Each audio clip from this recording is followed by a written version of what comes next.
fais attention à la foule.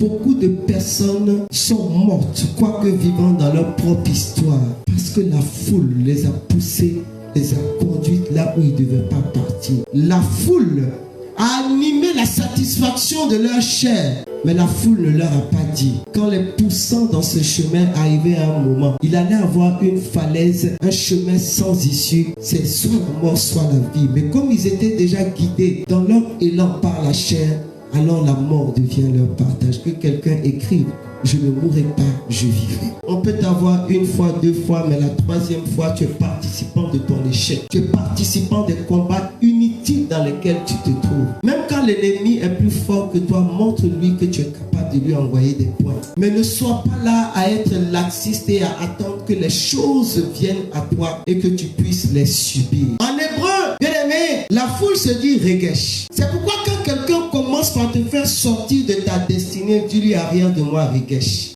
Arrière de moi, regesh. Parce que c'est cette foule qui a habité Pierre. Et Pierre a dit à Jésus: non, toi tu ne peux pas mourir, parce qu'il a été animé justement par sa chair. Et il voyait tout ce que Jésus avait fait devant lui. Bien aimé, quand ils ont eu faim, il a donné à manger. Quand ils ont eu soif, il a donné l'eau. Il a été pour eux un pourvoyeur à tout moment et à chaque instant. Donc ça n'arrange pas que Jésus parte. La Bible dit quoi? Nous sommes dans l'évangile de Marc au chapitre 10, du verset 46 au verset 52. Il s'agit donc de l'aveugle de Jéricho, qu'on appelle communément Bartimée. Mais je vais attirer notre attention sur ce que la foule est capable de faire. La Bible dit ceci: nous sommes dans l'évangile de Marc au chapitre 10, à partir du verset 46. Ils arrivent à Jéricho, et comme ils sortaient de Jéricho avec ses disciples, et une foule considérable, le fils de Timée, Bartimée, un mendiant aveugle, était assis au bord du chemin.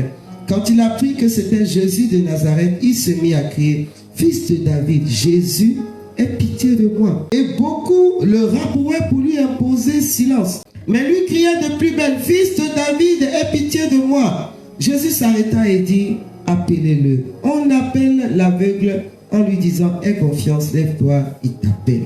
Et lui, rejetant son manteau, bondit et vint à Jésus. Regardez ce tableau, cet homme qui vit cette infirmité depuis tant de temps et qui voit Jésus passer. Il ne le voit peut-être pas, mais il entend. Il sent la pression de la foule, cette foule immense qui suit Jésus. Il entend la voix, il entend certainement ce que les uns et les autres sont en train de dire concernant cet homme qui est en train de passer, et il commence par crier: Fils de David, aie pitié de moi. Dans d'autres versions, on déclare que les disciples ont voulu le rabrouer. Et plus la foule voulait éteindre sa voix, plus lui criait de plus belle. Et il criait tellement fort que finalement sa voix a supplanté la voix de la foule et Dieu a entendu. Et c'est Jésus qui cette fois-ci dit: allez-y le chercher, appelez-le.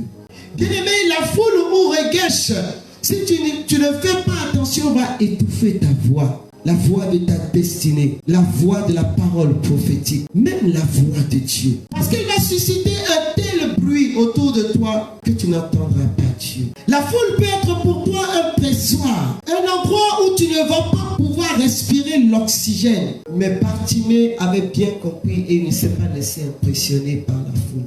Même son handicap ne l'a pas arrêté, parce qu'il avait compris que c'était le jour de son jour. Beaucoup de personnes passent à côté de l'ouverture solennelle de grandes portes de bénédiction à cause de la foule, à cause du trop grand nombre de personnes qui les entourent, à cause du trop grand nombre de voix qu'ils entendent autour d'eux. Bien-aimés, c'était son heure, c'était son jour, c'était sa seconde, c'était sa minute, c'était son kairos. Et beaucoup finissent par rater le kairos à cause de la foule. Mais Bartimée a compris que c'est-à-dire comme on dit dans le jargon, peut-être tu vas me tuer, mais je ne laisse pas. Bartimée dit aujourd'hui, peut-être tu vas me tuer, mais vous n'allez pas m'avoir. Bien-aimé, si tu ne décides pas de faire taire les voix qui ne sont pas les voix de Dieu, les voix qui te parlent, les voix qui disent tellement de choses contraires à la parole de Dieu, bien-aimé, tu seras partout, sauf si ton territoire de faveur.